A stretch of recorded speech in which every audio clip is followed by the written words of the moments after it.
అరే మొన్న చూసినాం కదా, ఆయన పేరేంది, మన ఏఐసిసి నాయకులు సంపత్ కుమార్ గారు డైరెక్ట్ కాంట్రాక్టర్నే బెదిరించేసిండు. 8 కోట్లు ఇస్తావా అని పేపర్లలో చదివినాం మనం.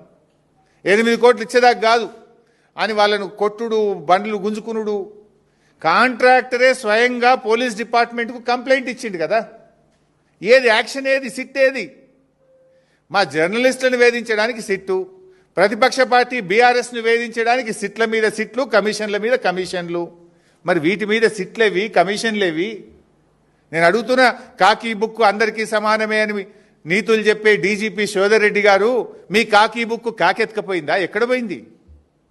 కాంట్రాక్టర్ డైరెక్ట్గా పోలీస్ స్టేషన్లో కంప్లైంట్ ఇస్తే ఇప్పటికి ఎందుకు అరెస్ట్లు అయితే లేవు? ఏమైంది కాకీ బుక్కు? సజ్జనార్ బాగా మాట్లాడినావు కదా, మొన్న జర్నలిస్టులను బెదిరించినావు కదా. ఎమర్జెన్సీ ఉంటే మీరు ఇక్కడ ఉంటారా, నేను మీతో మాట్లాడతానా, మీరంతా జైల్లో ఉంటారని జర్నలిస్టులనే బెదిరించే ధోరణితో మాట్లాడినావు కదా. ఏమైంది నీ రూల్ బుక్కు? సజ్జనార్, నీకు ఇవేం కనబట్టలేవా?